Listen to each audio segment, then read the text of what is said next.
বাংলাদেশে টাকার মান দীর্ঘদিন ধরে মার্কিন ডলারের বিপরীতে দুর্বল অবস্থায় রয়েছে, যা সাধারণ মানুষের জীবনযাত্রা ও সামগ্রিক অর্থনীতির স্থিতিশীলতার জন্য উদ্বেগজনক। 2021 সালে দেশের বৈদেশিক মুদ্রার রিজার্ভ সর্বোচ্চ $48 বিলিয়ন পৌঁছেছিল।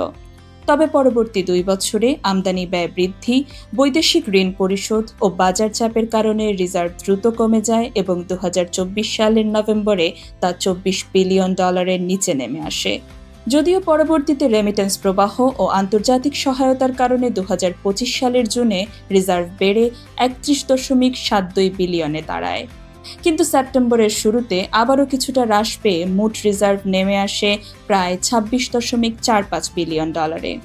অর্থাৎ সাময়িক পুনরুদ্ধারের পরও রিজার্ভ স্থিতিশীলভাবে টিকিয়ে রাখা যাচ্ছে না। টাকার বিনিময় হারেও একই ধরনের চাপ স্পষ্ট। 2022 সালে $1 মূল্য ছিল প্রায় 85 থেকে 86 টাকা।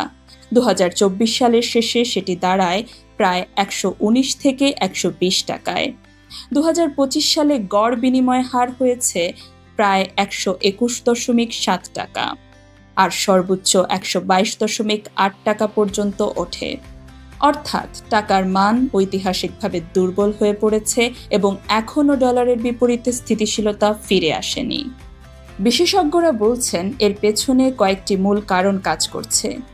বাজারে আস্থার ঘাটতি, উচ্চ মুদ্রাস্ফীতি যা 2 অঙ্কে পৌঁছেছে, নীতি নির্ধারকদের নিয়ন্ত্রিত বিনিময় হার ব্যবস্থা, বৈদেশিক ঋণ পরিশোধের চাপ এবং ব্যবসায়ী ও প্রবাসীদের মনস্তাত্ত্বিক প্রভাব। মূল্যস্ফীতি বাড়ায় মানুষের ক্রয় ক্ষমতা কমেছে। একই সঙ্গে বাজারে ধারণা তৈরি হয়েছে যে টাকার মান আরও কমতে পারে, ফলে ব্যবসায়ী ও প্রবাসীরা ডলার সংগ্রহে আগ্রহী হয়েছেন। নীতি নির্ধারকরা আংশিকভাবে টাকার মান দুর্বল রাখছেন, যাতে রপ্তানিকারকেরা প্রতিযোগিতামূলক সুবিধা পান। এর ফলে 2024-25 অর্থবছরে রপ্তানি আয় প্রায় 8.6% বৃদ্ধি পেয়েছে। তবে এর নেতিবাচক প্রভাব পড়ছে সাধারণ ভোক্তা ও আমদানিকারকদের উপর, কারণ আমদানি ব্যয় বেড়ে যাচ্ছে। সরকার ও কেন্দ্রীয় ব্যাংক টাকার উপর চাপ কমাতে বেশ কিছু পদক্ষেপ নিয়েছে। এর মধ্যে রয়েছে কঠোর মুদ্রানীতি ও সুদের হার বৃদ্ধি, ক্রলিং প্যাক ব্যবস্থায় বিনিময় হার সংস্কার, বিলাসী পণ্য আমদানিতে সীমাবদ্ধতা, জ্বালানিতে ভর্তুকি হ্রাস, রেমিটেন্সে 2.5% প্রণোদনা এবং হুন্ডি প্রতিরোধে কঠোর নজরদারি। তবুও বাস্তবে রিজার্ভের একটি অংশ স্বল্পমেয়াদী ঋণ ভিত্তিক হওয়ায় নিট ব্যবহারযোগ্য রিজার্ভ $25-26 বিলিয়ন মধ্যে সীমাবদ্ধ।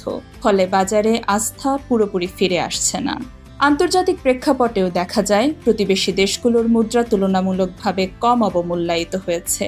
যেমন 2024 সালে ভারতের রুপি 2.6%, চীনের ইউয়ান 2.2% ও ফিলিপাইনের পেসো 1.9% অবমূল্যায়িত হয়েছে, যেখানে বাংলাদেশি টাকার অবমূল্যায়ন প্রায় 9.84%। এতে আমদানি ব্যয় আরও বেড়ে মুদ্রাস্ফীতির চাপ বাড়ছে। বিশ্লেষকদের মতে বৈদেশিক মুদ্রার রিজার্ভ কিছুটা বেড়েছে এবং রপ্তানি ও রেমিটেন্স প্রবাহ ইতিবাচক থাকলেও টাকার মান শক্তিশালী হচ্ছে না মূলত 4টি কারণে: বাজারে আস্থার সংকট, নীতিগত সীমাবদ্ধতা, উচ্চ মুদ্রাস্ফীতি এবং বৈদেশিক ঋণের চাপ। তাই স্বল্প মেয়াদে রপ্তানি ও রেমিটেন্স বাড়লেও দীর্ঘমেয়াদে অর্থনীতির জন্য প্রকৃত স্থিতিশীলতা ফিরিয়ে আনতে কার্যকর নীতি ও আস্থা পুনর্গঠন জরুরি হয়ে দাঁড়িয়েছে।